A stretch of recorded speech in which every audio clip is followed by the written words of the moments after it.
Hello, good morning dear students. Welcome to my study channel preceptor Rohit. तो dear students, हमने previous lecture में जो question number 1 था हमारी फर्स्ट एक्सरसाइज का, तो उसके हमने 3 पार्ट्स कर लिए थे। डियर स्टूडेंट्स, आज हम अपना 4th पार्ट करेंगे। और इस क्वेश्चन में हमें क्या पूछा गया था? इस क्वेश्चन में हमें पूछा गया था कि हमने ये जो कलेक्शंस दी हैं, हमने ये बतानी है कि ये वेल डिफाइंड सेट्स बनाती हैं या नहीं बनाती हैं। तो डिस्टेंस ये मैंने आप बच्चों को जो 3 पार्ट्स करवाए थे, तो उनमें मैंने आप बच्चों को बताया था कि हम कैसे कलेक्शन को देखते हैं कि ये कलेक्शन वेल डिफाइंड होगी या नहीं होगी। तो डिस्टेंस आज हम पार्ट 4 करेंगे। और डिस्टेंस जिन बच्चों ने प्रीवियस लेक्चर नहीं देखा है, तो डिस्टेंस प्रीवियस लेक्चर देख लीजिएगा, क्योंकि डियर स्टूडेंट्स ये जो सेट्स वाला यूनिट है ये आप बच्चों के लिए बहुत ही इंपॉर्टेंट है। क्योंकि ये जब भी आप ग्रेजुएशन में भी पढ़ोगे तो ये सेट्स का बहुत जगहों पे यूज होता है। जब प्रोबेबिलिटी यूनिट पढ़ना होगा तब भी ये सेट्स का यूज होता है। तो डियर यहाँ पे जो आप 11th में ही अगर देखोगे तो यहाँ पे भी बहुत सारे चैप्टर्स ऐसे होंगे यहाँ पे ये सेट्स का कॉन्सेप्ट यूज होगा। तो डियर इस ये जो चैप्टर है इसको बहुत ही डीपली से आप अच्छे से पढ़ लीजिएगा, सारे के सारे लेक्चर्स देखिएगा, एंड तक देखिएगा और किसी भी लेक्चर को स्किप नहीं कीजिएगा। ये स्टूडेंट्स अगर लेक्चर स्किप करोगे तो आपका कॉन्सेप्ट अच्छे से क्लियर नहीं हो पाएगा। तो ये स्टूडेंट्स अब हम देखते हैं जो पार्ट डी है। तो पार्ट डी में हमारे पास क्या है? The collection of all boys in your class, कि आपकी जो क्लास होगी तो उसमें सारे के सारे बॉयज की कलेक्शन। तो डियर स्टूडेंट्स मुझे ये बताइए, क्या ये वेल डिफाइंड है? क्या ये अच्छी तरह से डिफाइन की गई है कलेक्शन? तो डियर स्टूडेंट्स मैं आप बच्चों को ऐसे बताता हूं कि अगर सपोज आपकी क्लास में 15 बच्चे हैं, टोटल आपकी क्लास में 50 स्टूडेंट्स हैं और 15 में से 10 बॉयज हैं और 5 गर्ल्स हैं। तो डियर स्टूडेंट्स अगर चाहे मेरे को कोई पूछेगा तो मैं भी बताऊंगा कि हाँ भाई आपकी क्लास में जब मैं जाऊंगा या देखूंगा तो मैं भी क्या बोलूंगा कि हाँ भाई इस क्लास में ये 10 बॉयज हैं और ये मैं उन 10 बॉयज को अलग अलग डिफरेंशिएट करके बता सकता हूँ कि ये एक, ये दूसरे नंबर पे, ये तीसरे नंबर पे, तो ये 10 बॉयज हैं। तो जैसे चाहे आपको कोई बोलेगा तो आपकी क्लास में कितने बॉयज हैं, तो भी आप भी बोलोगे 10 बॉयज ही हैं और आप ये दिखा भी पाओगे ये है 10 बॉयज। और डियर स्टूडेंट्स इसी तरह से अगर आप किसी को भी बोलोगे तो सारे के सारे उन्हीं 10 बॉयज की बात करेंगे जो आपकी क्लास में 10 बॉयज होंगे। तो इसका मतलब ये कलेक्शन वेल डिफाइंड है, क्योंकि ये डियर स्टूडेंट्स किसी भी पर्सन की चॉइस पे नहीं आ रही। क्योंकि ये नहीं है कि हाँ भाई कोई कहता है कि 10 बॉयज हैं, कोई कहता है 5 बॉयज हैं, या कोई कहता है ये इस क्लास में बॉय, इस क्लास का बॉय है, कोई कहता है ये इस क्लास का बॉय नहीं है। अगर ऐसा होता तो हम कहते कि ये वेल डिफाइंड नहीं है, लेकिन यहाँ पे तो सब साफ साफ दिखाई दे रहा है कि कौन लड़का है और कौन लड़की है और कितने लड़के हैं आपकी क्लास में। तो इसका मतलब ये क्या है? वेल डिफाइंड है। तो यही हमने लिखा होगा सोल्यूशन में, the collection of all boys in your class is a well defined collection. ये एक वेल डिफाइंड कलेक्शन है। क्यों? Because one can definitely differentiate between boys who could belong to this collection on the basis of appearance itself। मतलब अगर वो खुद भी देखेगा तो तब भी वो डिफरेंशिएट कर सकता है कि ये आपकी क्लास के बॉयज हैं। क्योंकि ये तो देखो अब आपकी क्लास में जो 11वीं में बच्चे पढ़ रहे होंगे तो वो तो है नहीं है कि हाँ भाई वो चेंज हो रहे हैं, या मतलब आज वो 11th में है तो मतलब और एक दिन के बाद वो दूसरी क्लास में होगा, या वो आज यहाँ पे बैठा हुआ है कल वो 9th क्लास में बैठेगा, ऐसा थोड़े होता है। तो रीजन ये है कि जो आपकी क्लास में बच्चे हैं तो वो तो है ही है 11वीं क्लास के बच्चे। अब डिफरेंस इसका मतलब चाहे मैं बोलूं, चाहे आप बोलो, चाहे कोई भी थर्ड पर्सन आएगा तो वो इन बच्चों के बीच में डिफरेंशिएट कर पाएगा आसानी से। तो the criteria for judging the gender would not vary from person to person. और जो जेंडर को जज करने का क्राइटेरिया लड़की और लड़का देखने में, तो ये भी तो हर एक अलग अलग से तरीके से तो नहीं देखता। अगर कोई लड़की सामने खड़ी होगी तो हम उसको लड़की ही बोलेंगे, चाहे मैं बोलूं, चाहे आप बोलो, चाहे कोई भी बोलेगा, उसको लड़का तो कोई नहीं बोलेगा। मतलब हर एक का अलग अलग क्राइटेरिया नहीं है कि किसी को आपने लड़की किसको बोलना है और लड़का किसको बोलना है। तो डेफिनेटली वो सारे के सारे एक ही क्राइटेरिया के अंदर आते हैं कि ये हमारे ये बॉयज होते हैं और ये गर्ल्स हैं।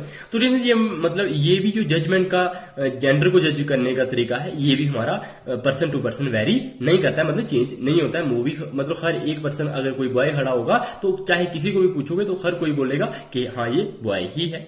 डिस्टेंस इसी तरह से the set has a very well defined object which is boys in this class, कि इस जो सेट होगी ये जो सेट हमारे पास बनेगा ये वेल डिफाइंड कलेक्शन का, तो ये भी एक बहुत ही वेल डिफाइंड इसमें ऑब्जेक्ट्स होंगे, क्योंकि जो भी आपकी क्लास के बच्चे होंगे वही इस सेट में आएंगे। सपोज हमने ये सेट लिख लिया और इस सेट में कौन कौन से एलिमेंट्स आएंगे, जितने भी आपकी क्लास के बॉयज हैं वो उनके सारों के नाम आ जाएंगे। तो इसलिए ये hence this collection is a set. तो इसलिए हम बोलते हैं कि ये कलेक्शन क्या है, सेट है। स्टूडेंट्स ये बिकॉज मैंने आप बच्चों को इसलिए बताया है क्योंकि आप बच्चों का ये एक अच्छे से माइंड क्लियर हो जाए कि हाँ भाई हम इसको सेट क्यों बोल रहे हैं और किसी कलेक्शन को हम सेट क्यों नहीं बोल रहे हैं। मतलब आपको डिफरेंशिएट करना अच्छे से आना चाहिए, मतलब आपकी जो अंडरस्टैंडिंग है, जो थिंकिंग है, वो ब्रॉड लेवल पे जानी चाहिए।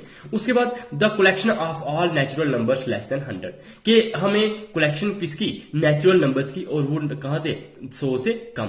डिस्टेंस नेचुरल नंबर्स भी आप बच्चों को पता है वो 1 से स्टार्ट होते हैं और इनफाइनाइट तक जाते हैं। अब डिस्टेंस हमें जब बोला हुआ है कि 100 से कम, तो ये आएंगे 1 2 3 4 5 6 7 8 9 so on to 99 तक, मतलब 1 से लेके 99 तक, मतलब 100 से कम है। तो इसका मतलब ये नेचुरल नंबर्स चाहे आपको पूछे, चाहे वो किसी भी स्टूडेंट को पूछेगा, किसी भी आदमी को पूछेगा जिसको नेचुरल नंबर्स पता होंगे, तो वो क्या बोलेगा, वो यही बोलेगा 1 से लेके 99 तक नेचुरल नंबर्स आएंगे इस कलेक्शन में। तो इसका मतलब ये भी तो एक वेल डिफाइंड कलेक्शन है, क्योंकि इसमें भी पूरा क्लियरली डिफाइन कर दिया है कि वो नंबर्स होने चाहिए, और वो कौन से नंबर्स होने चाहिए, नेचुरल नंबर्स, और वो नेचुरल नंबर्स कहां से कहां तक होने चाहिए, मतलब 100 से कम होने चाहिए। तो सब कुछ डिफाइन किया गया है। तो ये क्या है, वेल डिफाइंड कलेक्शन है। तो यही हमने लिखा है, the collection of all natural numbers less than 100 is a well defined.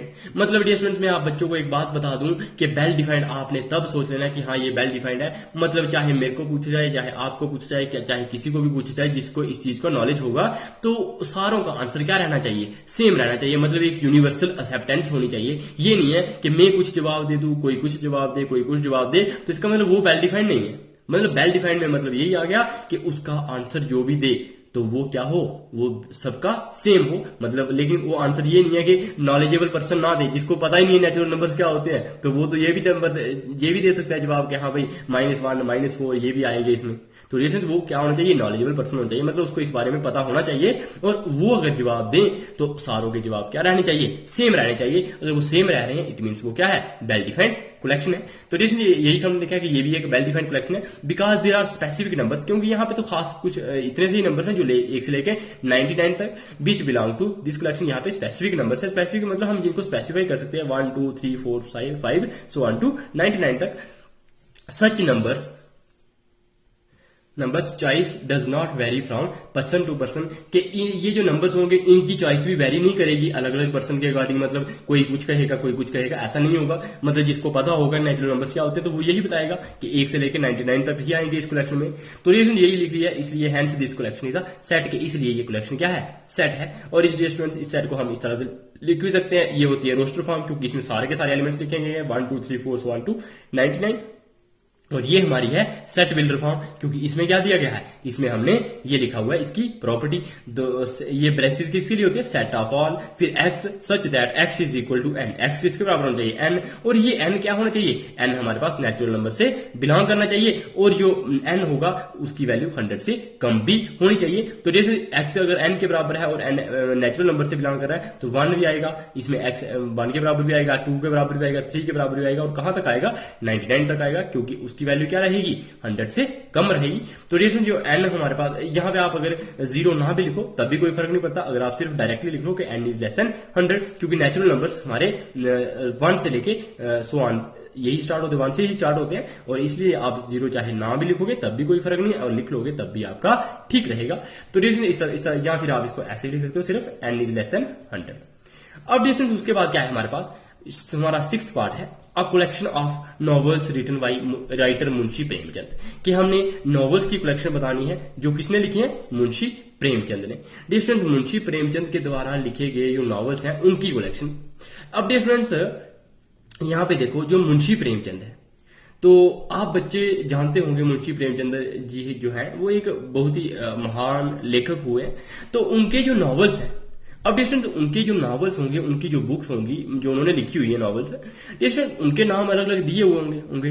अब वो जो नॉवेल्स हैं वो तो फाइनाइट है, मतलब अगर उन्होंने सपोज हमने मान लिया कि उन्होंने 100 नॉवेल्स लिख लिए, ठीक है। अगर 100 नॉवेल्स लिख लिए तो आप उन 100 नॉवेल्स के नाम तो जानते होंगे, जो जानता होगा मतलब जो नॉलेजेबल पर्सन होगा, अगर जिसको पता होगा कि ये 100 नॉवेल्स उन्होंने लिखे हुए हैं तो वो भी वही जवाब देगा। अगर कोई दूसरा नॉलेजेबल पर्सन होगा उसको भी पता होगा कि मुंशी प्रेमचंद जी ने कौन कौन से नॉवेल्स लिखे, तो वो भी उन्हीं नॉवेल्स के नाम बताएगा। तो इसका मतलब ये तो एक वेल डिफाइंड कलेक्शन है, क्योंकि इसमें उन्होंने राइटर का नाम भी दिया हुआ है कि मुंशी प्रेमचंद जी के द्वारा लिखे गए, और मुंशी प्रेमचंद जी के द्वारा लिखे गए जितने भी नॉवेल्स होंगे उनके सारों के अलग अलग नाम होंगे। और डिस्टेंस वो एक वेल डिफाइंड कलेक्शन आएगी ही आएगी, क्योंकि ये भी पर्सन की चॉइस पे डिपेंड नहीं करेगी। मतलब अलग पर्सन कोई एक आदमी को बोलेंगे वो कुछ जवाब देगा, दूसरा कुछ जवाब देगा, ऐसा नहीं होगा। क्योंकि जो भी नॉलेजेबल पर्सन होगा वो क्या करेगा, वो सारे के सारे जो इंसान होंगे, पर्सन होंगे, वो सारे एक ही जवाब देंगे, मतलब एक ही सबका आंसर रहेगा। इसलिए ये क्या है, वेल डिफाइंड कलेक्शन है। Because there are finite numbers of novels written by Munshi Premchand, कि जो मुंशी प्रेमचंद जी हैं उनके द्वारा जो नॉवेल्स लिखे गए हैं वो भी क्या है, फाइनाइट नंबर में है, जिनको हम काउंट कर सकते हैं। मतलब 100 हो सकते हैं, 1000 हो सकते हैं, 10,000 हो सकते हैं, इतने तो कहाँ है, लेकिन ऐसे मतलब फाइनाइट है, मतलब जिनको हम काउंट कर सकते हैं। उसके बाद name of novels are well defined objects, और जो नॉवेल्स के नेम होंगे तो वो एक वेल डिफाइंड ऑब्जेक्ट्स होंगे इस कलेक्शन की, क्योंकि इस कलेक्शन में तो हमने वही ऑब्जेक्ट्स लिखने हैं जो हमारे पास नॉवेल्स रिटन किसके द्वारा लिखे गए होंगे, नॉवेल्स मुंशी प्रेमचंद जी द्वारा, और इस कलेक्शन में वो वाले हम नॉवेल्स लिख सकते हैं और वो वेल डिफाइंड ऑब्जेक्ट्स होंगे, और इसलिए ये हमारे पास क्या है, कलेक्शन एक वेल डिफाइंड है। तो डियर स्टूडेंट्स, ये कलेक्शन अगर वेल डिफाइंड है तो इसीलिए हमने इसको बोल दिया, hence this collection is a set. अब डियर स्टूडेंट्स हम अपना जी पार्ट देखते हैं। तो जी पार्ट में है हमारे पास the collection of all even integers, कि जो सारे के सारे इवन इंटीजर्स है उनकी कलेक्शन।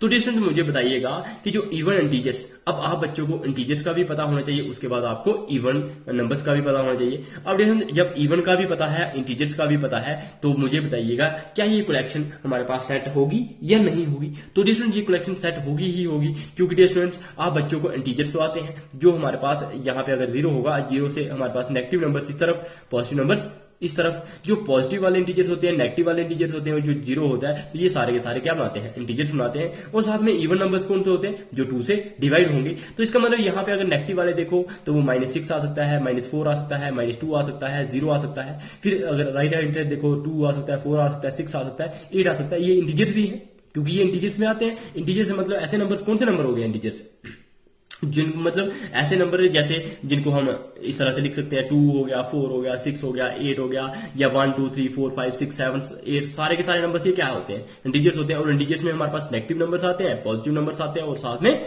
0 भी उसमें इंक्लूड होता है। तो ये हम सारे के सारे इवन कलेक्शन, इन इवन इंटीजर्स की कलेक्शन हम लिख सकते हैं। तो the collection of all even integers, वही हमने लिखा है, the collection of all even integers is well defined, कि ये सारे के सारे वेल डिफाइंड है कलेक्शन है। Because the choice of choosing the even integers will not vary from person to person, मतलब जब हमें ये इंटीजर्स आते होंगे, ये हमारे पास नेगेटिव हो गया, यहाँ पे ये पॉजिटिव हो गया, यहाँ पे 0 हो गया, तो इन नंबर्स में से जब हमने इवन नंबर चूज करने होंगे तो सारे के सारे जिनको पता है कि इवन नंबर 2 से डिवाइड होते हैं, तो वो सारे के सारे वही नंबर चूज करेंगे जो 2 से डिवाइड होंगे। चाहे मैं चूज करूं, चाहे आप चूज करो, चाहे कोई भी चूज करेगा इन नंबर्स में से, तो वो कौन से नंबर चूज करेगा, वही नंबर जो 2 से डिवाइड होंगे, क्योंकि हमें कौन से नंबर चूज करने हैं, जो इवन नंबर्स हैं।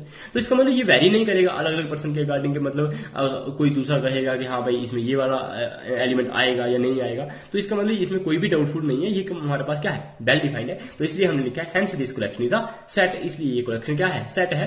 ऑडिशन की कलेक्शन हमने यहाँ पे लिखी हुई है, जैसे देखो ये इनफाइनाइट लगाया हुआ है, क्योंकि यहाँ पे भी देखो डैश डैश लगाई हुई है, सो ऑन, और इस तरफ भी सो ऑन, क्योंकि ये इस तरफ भी चल सकते हैं और इस तरफ भी चल सकते हैं, क्योंकि -8 भी आएगा, -10 भी आएगा, -12 भी आएगा, सो ऑन, ये खत्म नहीं होंगे। और इसी तरफ 2 4 6 8 10 12 14 आएगी इस तरह से, मतलब ये इवन नंबर्स होंगे, तो वो भी हम यहाँ पे लिख सकते हैं। तो इसलिए हमने इस कलेक्शन को इस तरह से हमने लिख भी लिया हुआ है। या यहाँ पे आपको तो यही तक बताना था कि हाँ भाई ये कलेक्शन सेट है या नहीं है, और हमने ये सेट भी आप बच्चों को लिख के बता दिया। उसके बाद अब हम आप बच्चों को दिखाएंगे अपना एच पार्ट। तो एच पार्ट में हमारे पास क्या है, the collection of questions in this chapter, कि इस चैप्टर में जो क्वेश्चंस की कलेक्शन।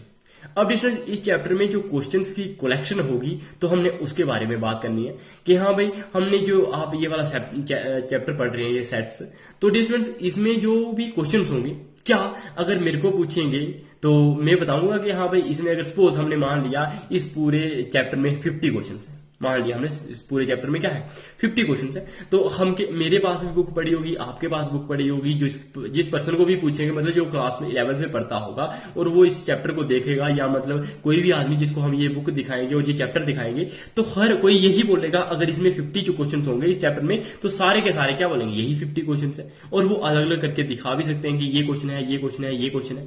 तो इसका मतलब चाहे आप किसी को भी बोलो तो ये कोई वेरी नहीं करेगा पर्सन की चॉइस पे, और हम डेफिनेटली हम इसको क्या कर सकते हैं, डिफाइन कर सकते हैं इस सेट को। तो डियर स्टूडेंट इसका मतलब ये भी क्या है, एक वेल डिफाइंड कलेक्शन है। क्योंकि डियर स्टूडेंट यहाँ पे तो एक आम आदमी अगर किसी को भी बोला जाए कि हाँ भाई इसमें क्वेश्चंस देखो, जो पढ़ा लिखा होगा, जिसने थोड़ी बहुत क्लासेस पढ़ी होंगी, तो वो बता देगा कि हाँ भाई इसमें ये क्वेश्चन है, ये क्वेश्चन है, ये क्वेश्चन है, और सारे के सारे 50 क्वेश्चन है।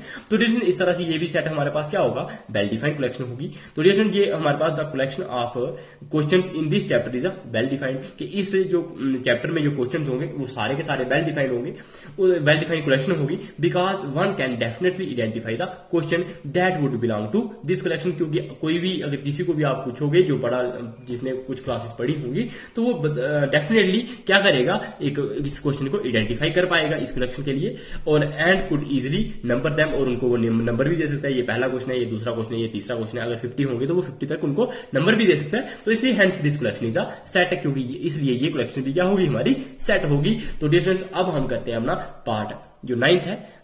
पार्ट 9th में हमारे पास क्या है, a collection of most dangerous animals of the world. अब देखो ये आई पार्ट है हमारे पास, इसमें है हमें दिया है कलेक्शन किसकी, most dangerous animals of the world, कि हमें जो दुनिया के सबसे डेंजरस एनिमल्स।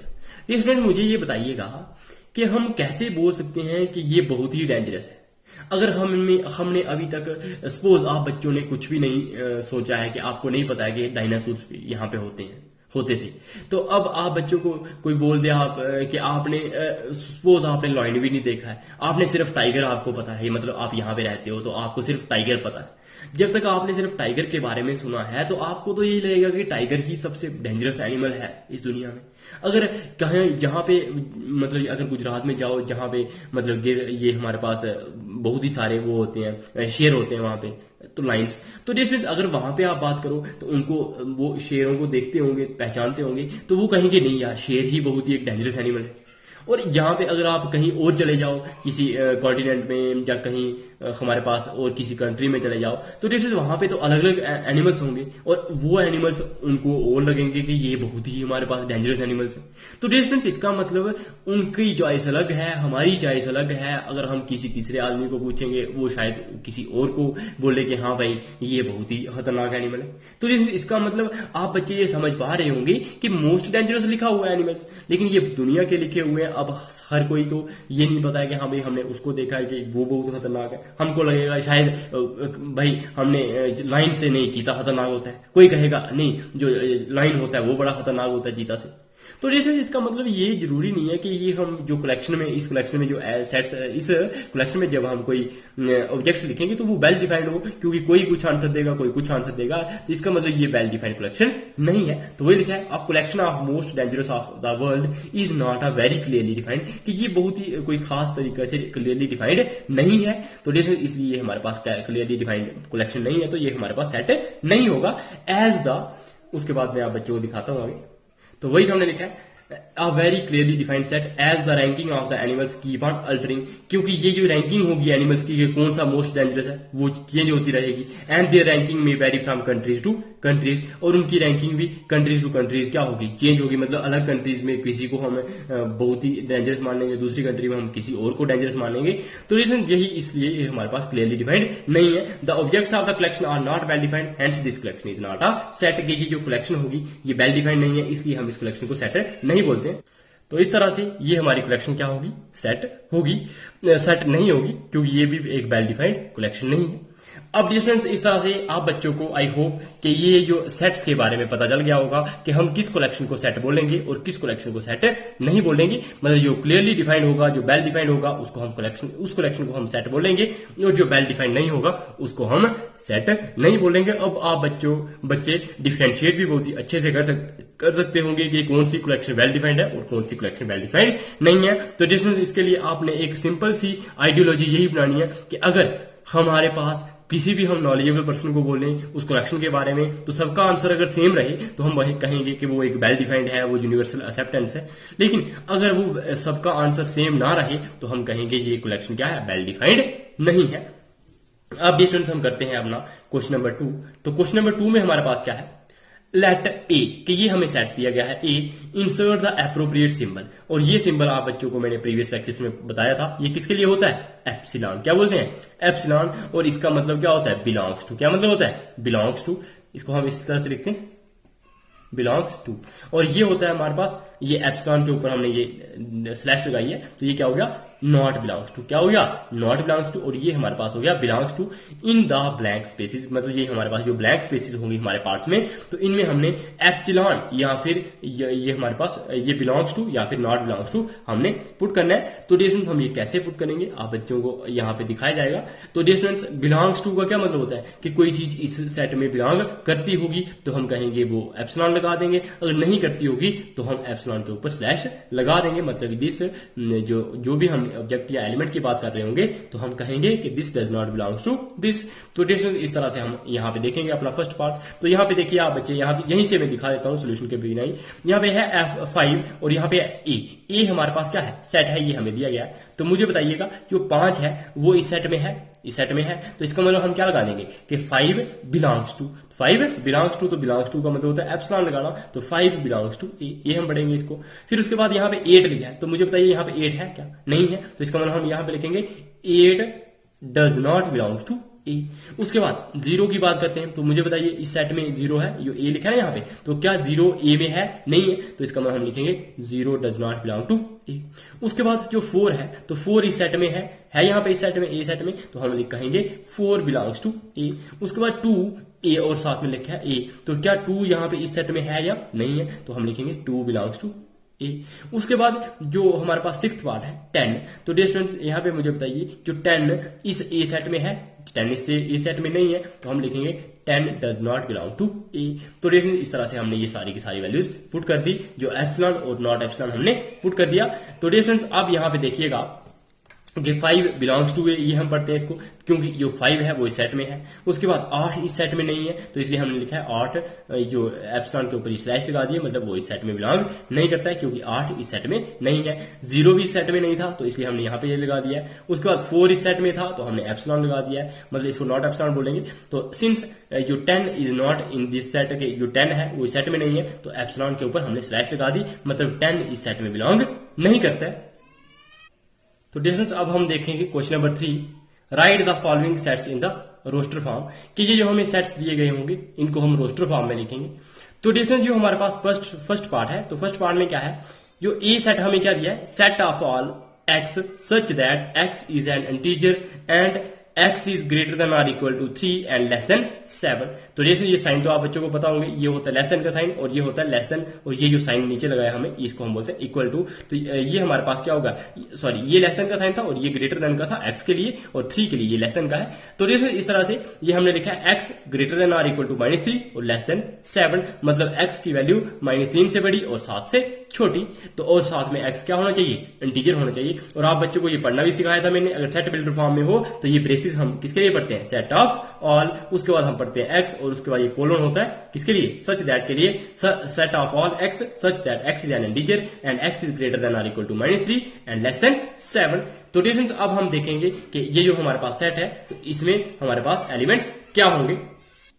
तो डिस्टेंस ये हमें जो सेट दिया हुआ है, तो इसके एलिमेंट्स क्या आएंगे कि सबसे पहले x क्या होना चाहिए, एक इंटीजर, और x की वैल्यू -3 से बड़ी और 7 से छोटी। तो डिस्टेंस सबसे पहले आप बच्चे ये बताइए मुझे, इंटीजर्स कौन से होते हैं, ये भी आप बच्चों को पता है। यहाँ पे हमारे पास 0 होता है, यहाँ पे से नेगेटिव नंबर्स होते हैं और यहाँ पे पॉजिटिव नंबर्स होते हैं। तो पॉजिटिव नंबर्स मतलब 0 से, और यहाँ पे छोटे भी होंगे और बड़े भी होंगे, क्योंकि 0 ये x की वैल्यू -3 से बड़ी है, तो -3 से या इक्वल टू भी लगा हुआ है, तो इसका मतलब -3 भी आ सकता है। उसके बाद -2 भी आ सकता है, -1 भी आ सकता है, क्योंकि ये -3 से बड़े ही नंबर आ रहे हैं। उसके बाद ये 7 से छोटे होने चाहिए, तो 1 आ सकता है, 2 आ सकता है, 3 आ सकता है, 4 आ सकता है, 5 आ सकता है, 6 आ सकता है, और ये 7 नहीं आएगा क्योंकि 7 से छोटे बोला है। इधर इक्वल टू नहीं लगाया, इसका मतलब हम 7 नहीं लेंगे, लेकिन यहाँ पे इस तरफ इक्वल टू भी लगा था, तो इसलिए हमने -3 ले लिया। तो ये हमारे पास क्या होंगे, इंटीजर्स होंगे, जो x हमारे पास ये इंटीजर्स भी होंगे और जो x है इसकी वैल्यू हमारे पास -3 से लेके 7 तक भी है, तो -3 से बड़ी और इसके बराबर और 7 से छोटी ये वैल्यूज है हमारे पास। तो इसका मतलब इस सेट को जब हम रोस्टर फॉर्म में लिखेंगे तो ये सारे के सारे एलिमेंट्स यहाँ पे लिख लेंगे। तो यही एलिमेंट्स हमने यहाँ पे लिख लिए हैं, -3, -2, -1, 0, 1, 2, 3, 4, 5, 6 और साथ में इनको हमने कॉमा से सेपरेट कर दिया और ब्रेसेस के अंदर लिख लिया हुआ है। इसका मतलब ये हमारे पास क्या हो गया, रोस्टर फॉर्म में हमारे पास ये वाला सेट हो गया। आई होप डियर स्टूडेंट्स आप बच्चों को ये समझ आ गया होगा कि अगर कोई सेट बिल्डर फॉर्म में हमें सेट दिया गया है उसको हम जो हमारे पास रोस्टर फॉर्म होती है उसमें हम कैसे कन्वर्ट करते हैं। अब डियर स्टूडेंट्स हम देखते हैं अपना सेकंड पार्ट। तो सेकंड पार्ट में हमारे पास क्या है, जो बी सेट दिया है हमें और वो हमारे सेट किसका दिया है, set of all x such that x is a natural number, कि एक्स क्या होना चाहिए, नेचुरल नंबर। ये आप बच्चों को याद रखना है। अब क्या होना चाहिए, नेचुरल नंबर, और वो किससे छोटा होना चाहिए, 6 से छोटा होना चाहिए। तो डियर मुझे बताइए ऐसे नेचुरल नंबर जो 6 से कम हो तो वो कौन से है, 1, 2, 3, 4 और 5, क्योंकि ये 6 से छोटे होने चाहिए। तो 6 से छोटे यही नेचुरल नंबर्स आते हैं, 1, 2, 3, 4 और 5। नेचुरल नंबर्स आप बच्चों ने पढ़े होंगे, 10th क्लास में भी पढ़ते हैं, 9th में भी पढ़ते हैं। तो डियर नेचुरल नंबर्स अगर आप बच्चों को पता है वो 1 से स्टार्ट होते हैं, 1, 2, 3, 4, 5 सो 1, 2। तो अब हमें चाहिए 6 से कम, तो इसका मतलब 6 से कम नेचुरल नंबर्स आएंगे, 1, 2, 3, 4 और 5। तो डियर वही हमने लिखा हुआ है, जो गिवन सेट है उसको हमने यहाँ पे लिख लिया हुआ है। उसके बाद जो एलिमेंट्स होंगे हमारे पास, जो एक्स की वैल्यूज आएंगी वो क्या क्या आएंगी, 1, 2, 3, 4 और 5। और इसको हम जब रोस्टर फॉर्म में लिखेंगे तो यही एलिमेंट्स लिख लेंगे और इनको हम कॉमा से सेपरेट किया हुआ और साथ में ब्रेसेस के अंदर लिखा हुआ है। तो जैसे ये हमारे पास सेट हो जाएगा बी सेट और ये हमारे पास आ गया किसमें, रोस्टर फॉर्म में। अब हम देखते हैं अपना पार्ट सी। तो पार्ट सी में हमारे पास क्या है, set of all x such that x is a 2-digit number such that the sum of its digits is 8, कि हमें set of x और वो x क्या होना चाहिए, 2 डिजिट नंबर, और वो हमारे पास जो 2 डिजिट नंबर है और उनका सम क्या होना चाहिए, 8 के बराबर।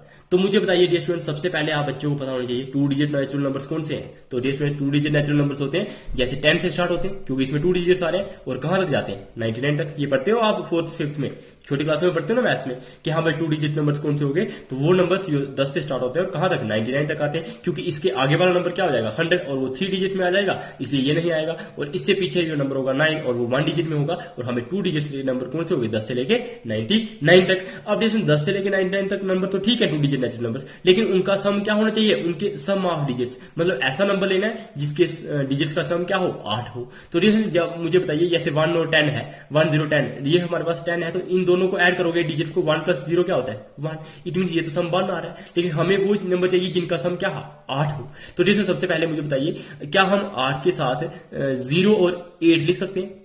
8 का सम कब आएगा, जब 0 के साथ 8 को सम ऐड करोगे, या 1 के साथ 7 को करोगे, 2 के साथ 6 को करोगे, 3 के साथ 5 को करोगे, 4 के साथ 4 को करोगे, 5 के साथ 3 को करोगे, 6 के साथ 2 को करोगे, और 7 के साथ 1 को करोगे, 8 के साथ 0 को करोगे, तो ये नंबर्स आ जाएंगे। तो जो 08 है, तो मुझे बताइए 08 का मतलब है कुछ, तो 08 ही रहेगा। तो इसका मतलब ये क्या है हमारे पास, ये हमारे पास 1 डिजिट ही रहेगा, इसका मतलब ये वाला नंबर इसमें बिलोंग नहीं करेगा। लेकिन 17 करेगा, 26 करेगा, फिर उसके बाद 35 करेगा, 44 भी करेगा, उसके बाद 53 करेगा, 62 करेगा, 71 करेगा और 80 करेगा। तो डियर स्टूडेंट्स ये हमारे पास 2 डिजिट नेचुरल नंबर्स हो जाएंगे जिनका सम हमारे पास क्या है, जिनके डिजिट्स का सम हमारे पास 8 है।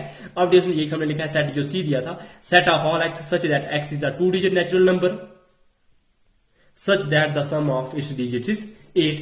तो ये हमें दिया हुआ है जो सेट, वही हमने लिखा हुआ है, और इसमें जो एलिमेंट्स आएंगे वो कौन से आएंगे, 17, 26, देखो 7 और 1 करोगे 8, 2 और 6 करोगे 8, 3 और 5 करोगे 8, 4 और 4 8, 5 और 3 8, 6 और 2 8, 7 और 1 8 और 8 और 0 8। तो डिस्टेंस ये आप बच्चों को मैंने कैसे बता दिए, मतलब हमने देखना है कि ऐसे दो नंबर्स लेने जिनका सम क्या हो, 8 के बराबर हो। तो वो हम 1 और 7 लेते थे, 2 + 5 ले सकते हैं, 3 के साथ क्या लेंगे, 2 + 6 लेंगे, 3 के साथ 5 लेंगे, और 4 के साथ हम क्या लेंगे, 4 + 4, 5 के साथ हम क्या ले सकते हैं, 5 + 3, उसके बाद 6 + 2, 7 + 1 और 8 + 0। तो यही नंबर आएंगे, या फिर अगर 0 + 8 भी लिख सकते थे, लेकिन 0 + 8 करेंगे तो ये जो डिजिट बनेगा वो क्या बनेगा, 08। तो 08 का मतलब क्या होता है, 8 ही। तो इसका मतलब ये 1 डिजिट नंबर है, तो ये सिंगल डिजिट है, तो इसका हमें ये वाला नहीं लेना है। हम कौन से ले सकते हैं, 80 ले सकते हैं, 71 ले सकते हैं, 62 ले सकते हैं, 53 ले सकते हैं, 44 ले सकते हैं, 35 ले सकते हैं, 25 ले सकते हैं, 26 ले सकते हैं, और 107 मतलब 17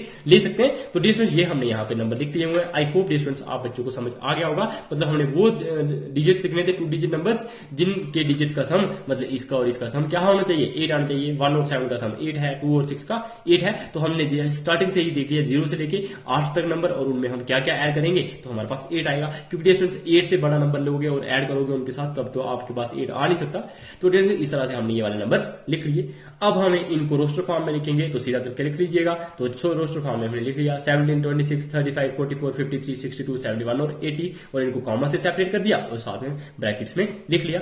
उसके बाद अब हम स्टूडेंट फोर्थ पार्ट देखते हैं। तो फोर्थ पार्ट में हमारे पास क्या है, set of all x such that x is a prime number which is divisor of 60 कि एक्स हमारे पास क्या है प्राइम नंबर है और वो क्या होना चाहिए डिवाइजर होना चाहिए 60 का। तो स्टूडेंट मुझे बताइएगा कि प्राइम नंबर्स कौन से होते हैं। वो होते हैं हमारे पास 2, 3, 5, 7 उसके बाद 11, 13, 17 तो ये नंबर आप बच्चों को आते होंगे 19 उसके बाद 23। तो ये वाले नंबर्स हमारे पास प्राइम नंबर्स होते हैं मतलब जिनके फैक्टर्स क्या हों 1 एंड इटसेल्फ मतलब जो किस से डिवाइड हो सकते हैं अपने आप से या फिर 1 से। तो ये हमारे पास नंबर्स आ गए और हमें कौन सा नंबर चाहिए वो डिवाइजर भी चाहिए 60 का। तो 60 के डिवाइजर आप देखिए 60 के डिवाइजर कौन कौन से होते हैं। 60 के डिवाइजर मतलब जिनको आप 60 मतलब ऐसे नंबर्स जिनसे आप 60 को डिवाइड कर सकते हो 1 से कर सकते हो 2 से कर सकते हो 3 से कर सकते हो 4 से भी कर सकते हो 4 15 या 60 5 से कर सकते हो 5 into 12 करोगे तो 60 हो जाएगा। 6 से डिवाइड कर सकते हो इसको 6 से भी कर सकते हो 7 से नहीं कर सकते हो 8 से भी नहीं कर सकते हो 9 से कर सकते हो इसको 9 से भी नहीं कर सकते हो 10 से कर सकते हो तो 10 से कर सकते हो और उसके बाद कोई किस नंबर से कर सकते हो उसके बाद 10 से कर पाओगे उसके बाद 12 से कर पाओगे उसके बाद आप 15 से कर पाओगे। तो इस तरह से आप 20 से कर पाओगे। तो ये आगे नंबर बढ़ते जाएंगे लेकिन ये आगे वाले नंबर सारे ये कोई भी हमारे पास क्या हो रहा है जब भी आप इसके 60 के सारे डिवाइजर्स देखोगे तो ये जो आगे नंबर सारे ये सारे के सारे क्या होंगे प्राइम नंबर्स नहीं होंगे। और इनमें प्राइम नंबर्स कौन सा आ रहा है एक 2 आ रहा है एक 3 आ रहा है और एक 5 आ रहा है। डिफरेंस ये 1 जो होता है 1 को प्राइम नंबर बोलते हैं 1 प्राइम नंबर नहीं होता है। तो इसका मतलब ये हमारे पास प्राइम नंबर आ गए 2, 3 और 5 मतलब ऐसे जो डिवाइजर्स थे 6 के जो हमारे पास प्राइम नंबर्स हो तो वो कौन से हैं 2, 3 और 5। तो इनमें से हमने ढूंढ लिया मतलब इन दोनों के बीच में कॉमन कौन सी चीज आ रही है 2, 3 और 5। तो जैसे इसलिए हमारे पास जो सेट होगा इस सेट के एलिमेंट्स क्या होंगे 2, 3 और 5। तो जैसे हमने वही लिखा है because the divisors of 60 are कि 60 के डिवाइजर्स हमने लिखे हैं वो लिखे 1, 2, 3, 4, 5, 6, 10, 12, 15, 20, 30 और 60 ये हमारे पास होते हैं डिवाइजर 60 के। और जो प्राइम नंबर्स होते हैं वो भी आप बच्चों को बता दिए मैंने 2, 3, 5, 7, 11, 13 ये वाले होते हैं। तो इन दोनों में कॉमन देखिए कौन से नंबर आ रहे हैं जो मतलब डिवाइजर्स भी हों और साथ में प्राइम नंबर्स भी हों तो वो यही नंबर आ रहे हैं 2, 3 और 5। तो इसलिए हमने लिख लिया कि जो इस हमारे पास जो हमें ये डिवाइजर्स दिए हैं इनमें से जो प्राइम नंबर्स हैं वो सिर्फ 2, 3 और 5 ही हैं। तो इसलिए हमने इनको जब रोस्टर फॉर्म में लिखा तो ये हमारे पास सेटल क्या बन जाएगा ब्रेसेस के अंदर लिखेंगे 2, 3 और 5 और कॉमा लगा देंगे हम इनके बीच में एलिमेंट्स में मतलब एलिमेंट्स को हम सेपरेट कर देंगे कॉमा से। तो इस तरह से हमने जो पार्ट 4 था इसका भी हमने जो रोस्टर फॉर्म में हमने इसको भी कन्वर्ट कर दिया। अब हम देखते हैं स्टूडेंट्स अपना जो पार्ट 5 है। तो पार्ट 5 में हमारे पास क्या है ये भी बहुत ही सिंपल सा क्वेश्चन है। इसमें हमें दिया है जो ट्रिग्नोमेट्री वर्ड क्या है वर्ड ट्रिग्नोमेट्री है इसके सारे लेटर्स का सेट। तो ये स्टूडेंट्स इसके सारे लेटर्स का सेट आप बच्चों को पता है कि इसमें सारे लेटर्स कौन कौन से आ रहे हैं TRIGONOMETRY। तो ये वर्ड आप बच्चों को आता है। अब ये स्टूडेंट इन लेटर्स में देखो ये कितने लेटर हैं ये सारे के सारे गिनोगे 1, 2, 3, 4, 5, 6, 7, 8, 9, 10 और 11 और 12। तो टोटल कितने 12 एलिमेंट्स हैं। लेकिन यहाँ पे देखिए T यहाँ भी आ रहा है और T यहां भी आ रहा है। उसके बाद O यहां भी आ रहा है और O यहां भी आ रहा है R यहां भी आ रहा है और R यहां भी आ रहा है मतलब R भी 2 बार आ रहा है ये जो O है ये भी 2 बार आ रहा है और साथ में T भी 2 बार आ रहा है। तो यही हमने लिखा है कि इनमें टोटल कितने 12 एलिमेंट्स हैं। लेकिन जो हमारे पास उनमें से जो 12 लेटर्स हैं लेकिन उनमें से जो T, R और जो O है वो 2 बार आ रहे हैं मतलब वो रिपीटिंग है। तो इसका मतलब हम इनको देखो आप बच्चों को पता है जो रोस्टर फॉर्म होती है तो रोस्टर फॉर्म में आप बच्चों को मैंने समझाया था कि हम कभी भी रिपीट करके नहीं लिखते किसी भी लेटर को या किसी भी एलिमेंट को। तो जैसे हम क्या करेंगे मतलब ये जो रिपीट होंगे इनको छोड़ देंगे बाकी 3 लिख लेंगे। ये T R है I है G है उसके बाद हमारे पास क्या आ जाएगा O भी रहेगा एंड भी रहेगा। उसके बाद O दोबारा आ रहा है इसलिए हम O नहीं लिखेंगे। उसके बाद M नहीं आ रहा है तो M लिख लेंगे। उसके बाद E हम लिख लेंगे। उसके बाद T दोबारा से आ रहा है तो T हम नहीं लिखेंगे। उसके बाद R भी दोबारा से आ रहा है वो भी नहीं लिखेंगे। और साथ में हमारे पास अब क्या बचा Y बचा। तो जैसे हमारे पास जो लेटर्स बच जाएंगे वो क्या बचेंगे TRIGONMEY। तो ये लेटर्स बचेंगे। और अगर इन्हीं में से जो 3 लेटर्स हैं TR और साथ में कौन सा O तो जब अगर हम इन तीनों लेटर्स को दोबारा से रिपीट करके बीच में लिखें तो हम ट्रिग्नोमेट्री वर्ड द्वारा से बना सकते हैं, लेकिन हमने जो रिपीटेड वाले एलिमेंट्स होते हैं उनको सिर्फ एक बार लिखना होता है। तो ये टी आर और ओ जो थे वो हमने सिर्फ एक बार लिखा है, यहाँ पे एक बार यहाँ पे लिखा है आर और एक बार यहाँ पे लिख लिया। मतलब टी आर और ओ जो ये वाले एलिमेंट्स है ये भी एक एक बार है, बाकी एलिमेंट्स भी सारे एक एक बार है, मतलब कोई भी एलिमेंट्स अब यहाँ पे रिपीटेड नहीं है। तो इसलिए जो एलिमेंट्स का सेट होगा वही हमने लिखा है TRIGONME और Y। तो इस तरह से हमारे पास ये जो रोस्टर फॉर्म में एलिमेंट्स आ जाएंगे, तो इन्हीं एलिमेंट्स को हमने देख लेना है ब्रेसेस के अंदर और कॉमा से हमने इनको सेपरेट कर देना है। तो यही हमारा क्या हो जाएगा, हमारे पास सेट हो जाएगा रोस्टर फॉर्म में। अब डिस्टेंस हम करते हैं अपना पार्ट 6। तो पार्ट 6 में हमारे पास क्या है, अब आप ये बच्चे अब ये वाला देखोगे तो इसमें क्या है, बैटर। अब डिस्टेंस जो बैटर है तो मुझे बताइएगा, इसमें देखो ये ई है तो ये ई यहाँ पे भी आ रहा है, ये टी है तो ये टी यहाँ पे भी आ रहा है, मतलब टी भी 2 बार आ रहा है और ई भी 2 बार आ रहा है। लेकिन जब हम टेबुलर फॉर्म में लिखते हैं या रोस्टर फॉर्म में लिखते हैं तो हम 2 बार किसी भी एलिमेंट को नहीं लिखते, उसको सिंगल टाइम ही लिखते हैं। तो ये बी है तो एक बार ही आ रहा है तो हम बी लिखेंगे एक बार, जो ई है 2 बार आ रहा है लेकिन हम एक बार ही लिखेंगे। उसके बाद यहाँ पे टी भी आ रहा है लेकिन टी भी 2 बार है, हम सिर्फ एक बार लिखेंगे। और जो आर है तो वो आर भी यहाँ पे एक बार आ रहा है, तो हमें यहाँ पे हमारे पास कौन से आ जाएंगे सेट लेटर्स के, लेटर्स हमारे पास आ जाएंगे बी ई टी और आर। तो जो हमारे पास ये सेट होगा टेबुलर फॉर्म में या रोस्टर फॉर्म में, उसके एलिमेंट्स आ जाएंगे बी ई टी और आर। तो यही हमने लिखा हुआ यहाँ पे देयर आर 6 लेटर्स के जो हमारे पास बेटर वर्ड है। तो इसमें कितने लेटर्स है, 6 लेटर्स है, लेकिन उनमें से टी और जो ई है, टी और जो ई ये क्या है, रिपीट हो रहे हैं। तो इसका मतलब हम इनको रिपीट जो होते हैं तो उनको हम सिर्फ एक बार लिखते हैं। तो डिस्टेंस वही हमने यहाँ पे लिखा है, जब ई और टी रिपीट हो रहे थे तो हमने सिर्फ एक बार लिख लिया, तो यहाँ पे एक बार लिखा तो बी ई टी और आर एलिमेंट्स बच के, तो वही हमने लिखा है बी ई टी और आर। तो डिस्टेंस इसका मतलब जो रोस्टर फॉर्म होगी तो रोस्टर फॉर्म में हमारे पास एलिमेंट्स क्या आ जाएंगे, बी ई टी और आर। तो डिस्टेंस आई होप आप बच्चों को ये पार्ट भी बहुत ही अच्छे से समझ आ गया होगा। अब हम करेंगे अपना क्वेश्चन नंबर 4। तो डिस्टेंस अब क्वेश्चन नंबर जो 4 है, तो क्वेश्चन नंबर 4 में क्या है हमारे पास कि अब हमें जो सेट्स दिए गए हैं इनको हमने सेट बिल्डर फॉर्म में लिखना है। डिस्टेंस सेट बिल्डर फॉर्म में हम कैसे लिख सकते हैं, आप बच्चों को पता होना चाहिए। मतलब जो एलिमेंट्स होते हैं हम उनकी कोई खास प्रॉपर्टी लिखते हैं, तो ये आप बच्चों को पता है। सेट बिल्डर फॉर्म में हम कैसे लिखते हैं, ब्रैकेट लगाते हैं, उसके बाद एक्स लिखते हैं, उसके बाद कोलन डालते हैं और उसके बाद जो एक्स होता है उसकी हम वहां पे प्रॉपर्टी लिखते हैं। तो जैसे जी हमारे पास जो फर्स्ट पार्ट है, तो फर्स्ट पार्ट ये हमें जो रोस्टर फॉर्म में दिया होता है, मतलब ये एलिमेंट्स अलग अलग दिए हुए, अब इनको हमने सेट बिल्डर फॉर्म में करना है। तो पहला क्वेश्चन था जो प्रीवियस, तो उसमें सेट बिल्डर फॉर्म दी थी, हमने रोस्टर फॉर्म में लिखा। अब ये हमें रोस्टर फॉर्म दिया, अब हमने इसको सेट बिल्डर फॉर्म में लिखना है। तो जैसे इस जो एक्सरसाइज है फर्स्ट, इसका मतलब ये है कि आप बच्चों को सेट के बारे में बहुत ही अच्छे से अंडरस्टैंडिंग हो जानी चाहिए। उसके बाद आपको रोस्टर फॉर्म होती है, जो सेट बिल्डर फॉर्म होती है, ये दोनों फॉर्म्स आपको बहुत ही अच्छे से समझ आ जाए। तो यही है हमारा इस जो एक्सरसाइज का मेन मोटो। तो जैसे यहाँ पे देखो जो फर्स्ट पार्ट है, तो फर्स्ट पार्ट में ये एलिमेंट्स दिए हैं, तो यहाँ पे देखो एलिमेंट्स जो है तो इनमें क्या खास बात है, ये 4 एलिमेंट्स है, तो इनमें क्या खास बात है, ये 3 है, ये 6 है, ये 9 है और ये 12 है। तो मुझे बताइए, ये अगर आप यहाँ पे देखो तो ये सारे के सारे एलिमेंट्स 3 के टेबल में आ रहे हैं। 3 1 जा करोगे तो 3 आएगा, 3 2 जा करोगे तो 6 आएगा, 3 3 जा 9 आता है और 3 4 जा 12। इसका मतलब ये सारे के सारे एलिमेंट्स किसके टेबल में आ रहे हैं, 3 के टेबल में आ रहे हैं। इट मीन्स ये सारे के सारे नंबर्स किसके मल्टीपल्स हैं, ये 3 के मल्टीपल्स है। मतलब टेबल्स में आना मतलब उसका क्या मतलब होता है कि 3 के मल्टीपल्स भी होते हैं, उन्हीं को हम बोलते हैं टेबल में आना। तो इसका मतलब जो 3 के साथ 1 की मल्टीप्लाई करो तो 3 आ जाएगा, 3 के साथ 2 की मल्टीप्लाई करो तो 6 आ जाएगा, 3 के साथ 3 की मल्टीप्लाई करो तो 9 आ जाएगा और 3 के साथ 4 की मल्टीप्लाई करो तो 12 आ जाएगा। तो इसका मतलब इसमें खास प्रॉपर्टी क्या होगी, इसमें खास प्रॉपर्टी यही होगा कि ये क्या होनी चाहिए, मतलब n की वैल्यू, ये अगर हम इसको यहाँ पे n लिख लें, ये भी n लिख लें, ये भी n लिख लें और ये भी n लिख लें, तो n की वैल्यू क्या आएगी, 1 आ सकती है, 2 आ सकती है, 3 आ सकती है या 4 आ सकती है। इसका मतलब ये एलिमेंट्स किस फॉर्म में है, 3n की फॉर्म में है।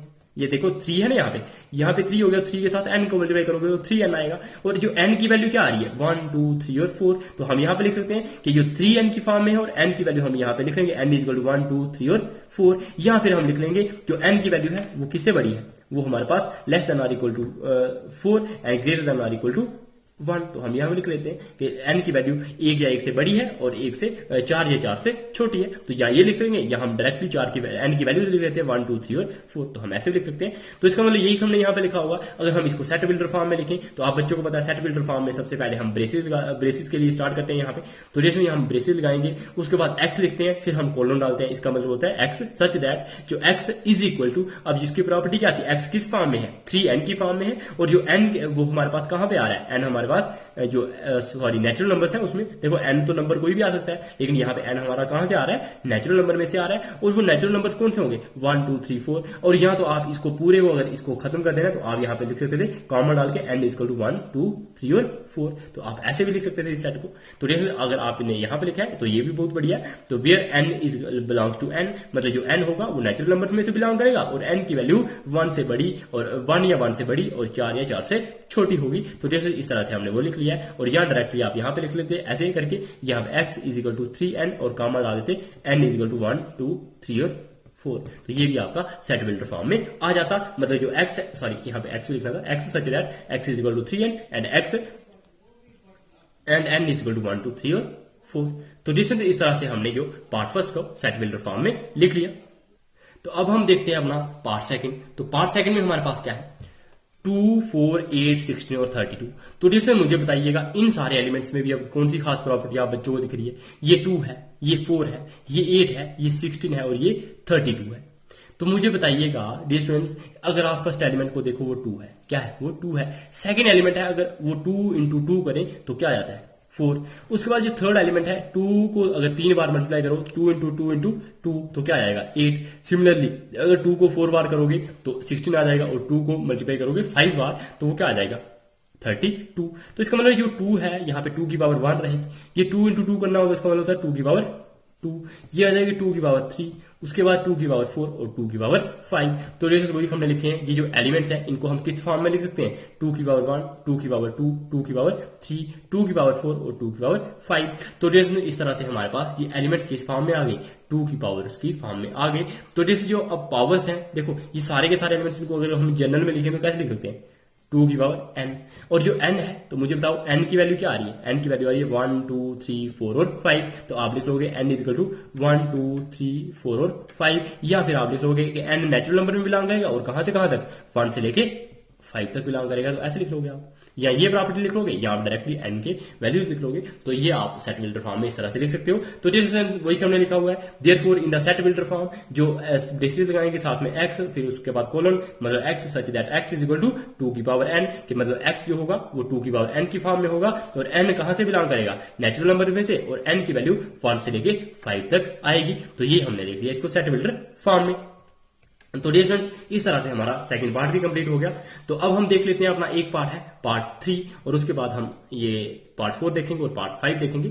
तो पार्ट 3 में हमारे पास क्या है, 5 25 125 और 625। तो इन एलिमेंट्स को भी हमने यहाँ पे लिखा हुआ है, और इन एलिमेंट्स को आप किस फॉर्म में लिख सकते हैं, 5 की पावर 1 5 की पावर 2 5 की पावर 3 और 5 की पावर 4। क्योंकि 5 की पावर 1 करेंगे 25 आएगा, 5 की पावर 5 इंटू 5 करेंगे 25 आएगा, 5 को 3 बार मल्टीप्लाई करोगे तो 125 आएगा, और 5 को 4 बार मल्टीप्लाई करोगे तो 625 आएगा। और इसको भी हमने बिल्कुल सेम वैसे ही लिखा है कि जो x होगा वो किसकी फॉर्म में आ जाएगा, 5 की पावर n की फॉर्म में, और n की वैल्यू क्या है 1 2 3 और 4। तो वही हमने लिखा है n की वैल्यू 1 से बड़ी है और 4 से छोटी है। तो मतलब 1 या 1 के बराबर है, सॉरी 1 या 1 से बड़ी है, और 4 या 4 से छोटी है, और n बिलोंग करेगा नेचुरल नंबर्स में से। तो इस तरह से आई होप आप बच्चों को ये प्रॉपर्टी भी समझ आ गई होगी। अब डिस्टेंस हम करते हैं अपना पार्ट 4। तो पार्ट 4 में क्या है, 2 4 6। तो डिस्टेंस मुझे बताइएगा, ये 2 है 4 है और 6 है, ये कौन से नंबर्स आ रहे हैं, ये हमारे पास इवन नंबर्स आ रहे हैं, या सॉरी ऐसे भी बोल सकते हैं हम, ये इवन नंबर्स भी बोल सकते हैं कि ये सेट किसका होना चाहिए। या तो इसको हम डायरेक्टली यहाँ पे लिख लीजिएगा आप, अगर सेट बिल्डर फॉर्म में लिखना है तो ये देखो एक प्रॉपर्टी और मेरे को अभी याद आ गई। तो ये क्या है, x such that x is N even number, कि ये लिख लीजिएगा आप सेट डायरेक्टली कि ये क्या है, 2 है 4 है 6 है 8 है 9 है 10। सॉरी लेकिन एक बात और है, यहाँ पे वो जीरो जो होता है वो जीरो भी क्या होता है, इवन नंबर होता है। तो ये जीरो नहीं है तो इसका मतलब सॉरी हम इसको इवन नंबर से नहीं लिख सकते, क्योंकि यहाँ पे जीरो भी आना चाहिए था। अगर जीरो भी होता तो फिर हम बोलते थे कि ये पॉजिटिव इवन नंबर्स है। तो अब हम यहाँ पे ये नहीं लिखेंगे, अब हम लिखेंगे, देखो ये 2 के मल्टीपल्स में आ रहा है, 2 की पावर 2 इंटू 1 करेंगे 2 2 2 जा 4 2 3 जा 6, मतलब ये सारे के सारे एलिमेंट्स किसके टेबल में आ रहे हैं, 2 के टेबल में आ रहे हैं। इसका मतलब 2 इंटू 1 करेंगे 2 इंटू 2 करेंगे 2 इंटू 3 करेंगे 2 इंटू 4 करेंगे तो अगला एलिमेंट 8 आ जाएगा, सो ऑन। तो इसका मतलब ये सारे के सारे एलिमेंट्स क्या है, 2 के मल्टीपल्स है। तो इसलिए हमने इसको सेट बिल्डर फॉर्म में हमें जब लिखना हो, देखो ये 2 तो सब में सेम आ रहा है, तो 2 हम वैसे लिखेंगे और आगे हम लिख लेंगे n, और n की वैल्यू क्या आ रही है 1 2 3 4 5 सो ऑन, तो ये मतलब n क्या होंगे हमारे पास नेचुरल नंबर्स होंगे। देखो 1 2 3 4 सो ऑन क्या होते हैं नेचुरल नंबर्स, तो इसका मतलब जो ये आ जाएगा 2n, और जो n बिलोंग करेगा कहां से नेचुरल नंबर्स से। तो यही हमने प्रॉपर्टी दी है। Therefore in set builder form जो a होगा वो हमारे पास क्या आएगा x, such that x is equal to 2n, और जो n होगा वो हमारे पास नेचुरल नंबर्स में से बिलोंग करेगा। अब हम कर देते हैं अपना पार्ट 4, तो 1 4 9 सो ऑन टू 100। तो जैसे ये हमें जो एलिमेंट्स दिए हैं, तो देखो 1, तो 1 है हमारे पास, उसके बाद 4 है, तो 4 क्या होता है 2 का स्क्वायर, 9 क्या होता है 3 का स्क्वायर, और अगर हमारे पास 100 की बात करें तो वो क्या होता है 10 का स्क्वायर, और ये 1 का स्क्वायर भी हम लिखेंगे तो वो 1 ही आता है। तो इसका मतलब 1 का स्क्वायर 2 का स्क्वायर 3 का स्क्वायर सो ऑन टू 10 का स्क्वायर। तो ये जो एलिमेंट्स होंगे इनको हम क्या लिख सकते हैं 1 का स्क्वायर 2 का स्क्वायर 3 का स्क्वायर सो ऑन टू 10 का स्क्वायर। तो ये हमारे पास नीचे वाले एलिमेंट्स क्या हो रहे हैं चेंज हो रहे हैं, लेकिन जो इनकी पावर्स वो सब में सेम रह रही है। तो इसका मतलब ये क्या आ जाएगा n स्क्वायर, और जो n हमारे पास क्या आएगा वो हमारे पास 1 से लेके 10 तक आ जाएगा। तो यही हमने यहाँ पे लिखा होगा प्रॉपर्टी में। तो रेशियो इस तरह से वो हमने लिखा है, जो एलिमेंट्स जो है इनको हम इस तरह से लिख सकते थे कि 1 की पावर 2 की पावर 3 की पावर सो ऑन टू 10 की पावर। तो इसलिए हमने इसको सेट बिल्डर फॉर्म में क्या लिख दिया x such that x is equal to n square. मतलब ये आप बच्चों ने याद रखना है। अब देखो जो ये वाली वैल्यू चेंज हो रही है ना 1 2 3 4, तो इसलिए हमने इसको n लिख लिया, और n हमारे पास क्या है नेचुरल नंबर्स है, और वहां कहां से कहां तक है 1 या 1 से बड़ा, और 10 या 10 से छोटा है, मतलब 1 से लेके 10 तक है। तो वही हमने यहाँ पे लिख लिया प्रॉपर्टी। तो इस तरह से आप बच्चों को समझ आ गया होगा। या फिर हमने ये क्या लिख लेते हैं इसको डायरेक्टली, अगर हमने लिखना चाहते सीधा मतलब इस फॉर्म में, तो हम लिखते थे x is equal to x such that x क्या है स्क्वायर्स है। ये क्या है सारे स्क्वायर्स हैं। स्क्वायर्स किसके हैं of natural number less than or equal to 10, मतलब जो 10 या 10 से छोटे जो नंबर्स होते हैं 1 2 3 4 5 सो ऑन टू 10, तो उनके ये क्या है स्क्वायर्स है। तो इसको हम इस तरह से भी लिख सकते थे। तो रिलेशन इस तरह से हमारा क्वेश्चन नंबर 4 कंप्लीट हो गया। और अगर आप बच्चों को ये लेक्चर पसंद आता है तो प्लीज ये स्टूडेंट्स इसको लाइक जरूर करें, और बाकी जितने भी स्टूडेंट्स हैं उनके साथ इन लेक्चर्स को जरूर शेयर करें, ताकि वो बच्चे भी इन लेक्चर्स का फायदा उठा सकें। तो bye bye, take care and stay tuned.